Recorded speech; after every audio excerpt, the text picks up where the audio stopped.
Hello and welcome to another episode of The Diary of an Early Years Educator. We are back. Happy Monday. If you're watching the video podcast, I apologise. I just went to bed with wet hair last night and it is breaksy this morning. I've not done this for a little while, just because I think I've been ill and my brain's been all over the place. But we're going to start with our what went well, what could have gone better, and what we're leaving behind. What went well last week? I actually had a really productive week in planning for an awards ceremony that we've got coming up. So that was really exciting and that was really productive. What we're going to change this week, I'm going to stop feeling ill. I want to change that. I want to change from being ill. I've got a little bit of Ben's cold now. It just doesn't end. So that is another thing that I want to just get rid of and work on this week of putting some wellness back into my body. And what we are leaving behind last week. Oh, all of the negativity that we talked about, all of that online negativity that we see, I don't want to see it anymore. So there we go. They're my 3. Let me know yours in the comments below. How's your week been? How was last week? And I hope you have a lovely week this week. Today, I want to talk about something that's maybe a little bit premature for some people, but December is looming. We are nearly halfway through November, which means Christmas is coming. Christmas is my most favourite time of the year. I love winter. It is just my favourite. If I was allowed to decorate my house for Christmas now, I would have done, but I'm not allowed. So it's fine. But the Christmas is going to be with us so soon. And that pressure that a lot of us feel at Christmas in early years is to make sure that everybody goes home with a Christmas card, an ornament, a calendar for next year, tree decoration, I don't know, a Santa letter, everything. We've all been there. We've all done it. I remember when I was running after school club, I had 40 letters to Santa that we posted out because the children get a letter back. And it is lovely and it is a lovely activity to do. But the pressure. So today I wanted to talk about process over product. Now, what I mean by that is that the process that children go through to get to the end product of a Christmas activity, this can also be transferred into every activity you do, but I'm just kind of focusing it on Christmas at the moment. And that is that the learning that will happen during the process of the activity or the process of the craft or the process of whatever it is you're doing, versus the product. Now, the end product should be something that a child is proud of. The child should be so proud of what they've created, not what you've created for them. Painting a child's hand and putting it on the card and then you drawing Santa's face and Santa's beard and Santa's hat onto it, the child hasn't done that. The child hasn't actively created something that they are proud of because you have done the majority of the creative thinking for them. So that is just something to think about. So I've gone over some reasons as to why process over product is important. And the first one I've just touched on, it is for the child. It is not for anybody else. That's what you need to think. Like what you're doing is to support the child's learning and the child's development and the child's creativity and their curiosity. It is not for anybody else. So that is what you need to think about when you set up any activity at any time of the year. It's for the child and it's for their development. Don't get fallen into a trap of these parents are expecting X, Y, and Z, so we need to do it. If a child is not engaged with the activity, the learning will not happen. Simple as that. Because if they're not interested in what they're doing, they're just not going to take part and what they're doing isn't going to be as meaningful as it could be. The learning process that happens during an activity is so much more important than the end product that you get to give to somebody. And that, I think, is what you need to think about when you are setting up an activity. And I've got a list of activities in front of me. And I'm also going to share the link to the Christmas activity guide that we created last year, because there's still loads of stuff on there. And it's on the website in our blog posts. So you can scroll back and have a look for that. But I will post the link to it. And it's just about what it is that the children will get out of those activities, rather than the product itself. Excuse me. Children don't have to go home with nothing. but they don't have to go home with everything. So they can have a choice. If you've got a few activities out and some of them are creating Christmas cards or Christmas paintings of some description, not everybody has to do everything, but they can do things to take home and celebrate this time of year. So that's important to remember, that we're not saying don't do any Christmas activities that have a product at the end, but the process is more important than the product itself. And it can be such a magical time of year for children. There's so much excitement going on. There's so much going on for children. Even if you just watch the Christmas special that I did with Ruby and Bee this time last year, you can see that the excitement around this time of year is just so heightened. They talk about everything. They talk about their Christmas dinner. They talk about the presents they want. They talk about who they see at Christmas and what they do around Christmas time. And it is so, so magical to just even listen to that conversation back with the girls. And I will probably listen to it again this year because it does get me in the Christmas spirit. And I think that we can see how much Christmas means to children and how exciting it becomes. So there's no need for you to stress about it. Don't feel that pressure. Don't make everyone feel the pressure of the tick list of we've got to make sure every single child completes every single thing. Take that pressure off. And I wish I knew that when I came into the industry. I wish that was the wavelength I was on, because it is so magical. But I just remember being so stressed for 90% of my Christmases in early years, because everybody had to do everything. And it is lovely that parents get to keep these memories. And I'm not saying that for your first Christmas, don't do that handprint bauble, don't do those things, because they are lovely memories, but parents can do them as well. Parents can create those memories at home, and parents and carers can do those things.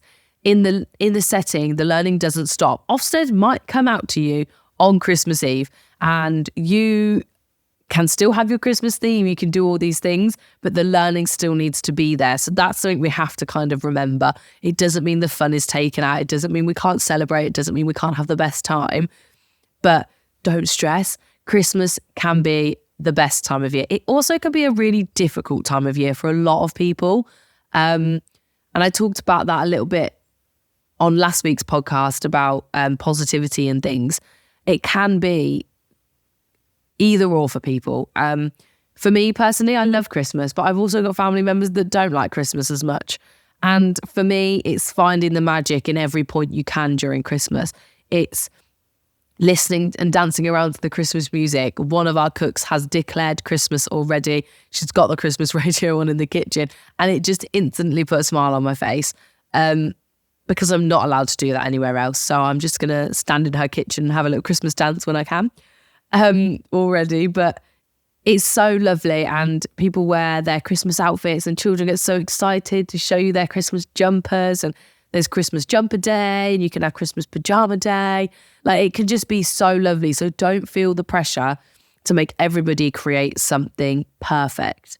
So when it comes to activities and Christmas artwork and things like that, it's okay that everybody's does not look the same. That is absolutely fine, because no child is the same. And we rave and rant about this all the time, but no child is the same. So why should all their creations look the same? They're all creative in different ways. They're all curious in different ways. They all explore and learn in different ways. So why should their artwork look the same? If you are creating a Christmas activity, or you've got a Christmas pudding, I don't know, let's say your children are really obsessed with Christmas puddings. I don't know where this has come from, but let's go with it. And you could put a picture of a real Christmas pudding on the table, or you could get a Christmas pudding or whatever it's going to be, and you can show the children. Let them interpret how it's going to look. Let them do their own creations. Some of them might be blue, some of them might be green, they might be perfect, they might really look at the colours, but whatever they create is how they have envisioned it.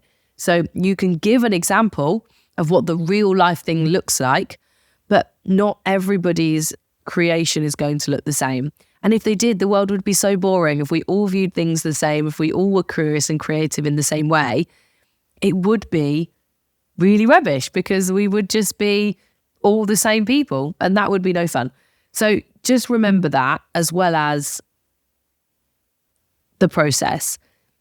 the process of the children talking while they're doing this activity about who's ever tried Christmas pudding, to whose parents like Christmas pudding, whose family members like Christmas pudding. How do you think any animals would like Christmas pudding? What do you think Christmas pudding is made from? Where does it come from? Where can you buy it from? Talking about how much it would cost. The list is endless of where drawing around a table of a Christmas pudding can lead in so many learning different directions. So have a think about that when you're doing your planning for December. And one thing I would say is, if you know the reason why, do not back down on yourself. Don't go back. Don't question it. If a parent says, oh, why have I not got a Christmas card? Well, your child actually wasn't interested in creating Christmas cards this week. We'll have the Christmas cards activities out all December. However, if your child chooses not to engage in that activity, we're not going to force them to. They will, however, probably create a Christmas painting. They'll go for Christmas walks and winter walks and all the learning that will involve in all of those. But don't stress yourself out trying to please every single person, because that's not going to happen. And if you know your why, then end of discussion, really. If that is the reason why you have chosen to do something, then back yourself up. But all of you in your setting need to be on the same page. Excuse me. Because if you're not all on the same page, it's going to be a little bit higgledy-piggledy. And some children will do things and some others won't. And I think what I've just said about not forcing a child to do something is so, so important. If they don't want to do it, they're not going to learn while they're doing it. And it's just going to be a royal waste of everybody's time. Think about process over product. And that is the phrase that you can take into December and into every activity that you do throughout the year. Process over product is so much more important. So for some Christmas ideas, I'm just throwing a few together really quickly. We all love a Christmas tree. I love a real Christmas tree. It wasn't until I was in my own house that I was allowed to get a real Christmas tree. And now every year going to get the Christmas tree is my favourite thing ever. But there's always clippings that you can get, like branches that have fallen off of things. So collect them up and you can do some Christmas tree painting with those pine leaves. That's always good fun. Use them as paintbrushes. That's the first one. You can do loads of different colours. So Christmas tree painting with pine leaves. Decorate the tree. If your setting has a Christmas tree, let the children decorate it. Go crazy. We all know that adults can get quite particular about Christmas trees, but let them do it. It's in their setting. It's in their learning environment. Let them go crazy and decide where it's going to be. So that can always be a nice activity as well. You can get the Christmas catalogues. They're all out, food and toy ones, and you can do Christmas collages. That practices your cutting skills, how it's going to stick down, talking about what children want, likes and dislikes, etc. So it's all there. Christmas collages are an oldie but a goldie. You could do bauble painting, so you can get the little baubles and the big baubles put some paper down in a tray, let the children shake the tray around, bob's your uncle, you've got a beautiful bauble painting that the children have created. They might not want to shake the tray, they might want to move them around the tray with their hands, shake them about, whatever it looks like. Let them choose the paint colour and the paint will move around, and that is their Christmas bauble picture complete if that's what they want to do. You could do a melted snowman tuff tray. This is one of my personal favourites. You could get white in the tray, so you could use cooked flour, you could use salt, you could use white paint, you could use cotton warbles, whatever it looks like. You could do a melted snowman tuff tray. You could get hats and scarves in the tray. You could get googly eyed carrots, and then you could get spoons and scooping, and you can make a whole activity out of this tuff tray. So that's always lovely to do. And then Christmas cards. You can make Christmas cards. This isn't about not making all of these sit down activities, but with a free choice of design, let the children have access to loads of different art resources and create a Christmas card of their choice. You could do a couple of examples. You could draw a Christmas tree, you could draw a Santa, you could draw whatever you want.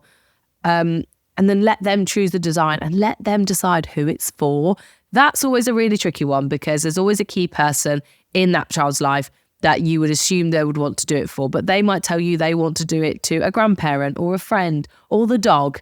Whatever it is, let them decide. And if the parents aren't happy with that, unfortunately, that is their child's choice. They've decided this year's Christmas card is going to the dog. Tough.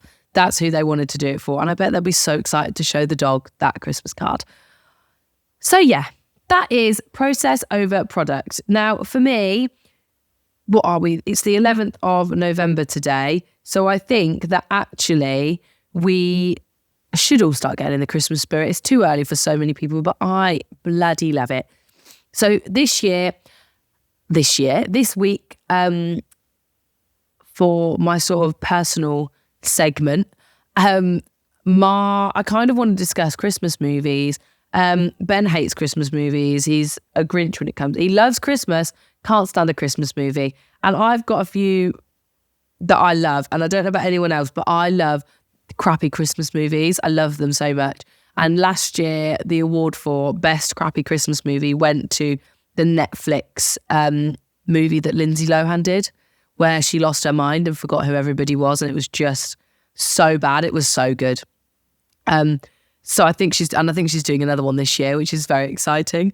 So let me know your Christmas movies of choice. Of course, the classics, The Holiday, Love Actually, Miracle on 34th Street is a Christmas Eve watch must for me. I watch that every Christmas Eve and I just love it. When we were in New York, me and Ben were in New York at the beginning of December in 2022, and it was the most amazing, magical Christmassy time. And one night we were in our hotel room and we put the telly on, and it was Home Alone Lost in New York was on the telly, and we were eating pizza. So it was eating pizza in New York, watching Home Alone Lost in New York, and it was just one of my favourite memories of the trip. So that movie is a very personal, like a lovely one for us as well, even though he'll never watch it again. So let me know yours. Any Christmas movies that you just have to watch, any that you avoid, any you're not bothered about. We always watch Harry Potter at Christmas as well. I don't know why. It just feels Christmassy, doesn't it, Harry Potter? So yeah, let me know. I'm excited for Christmas if you can't tell.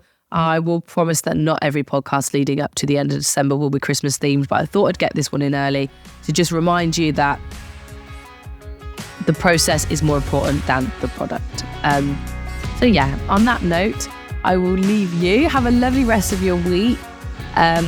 Do something this week that makes you smile. And if you've made it to the end, thank you so much for listening. And I will catch you in the next one. Bye.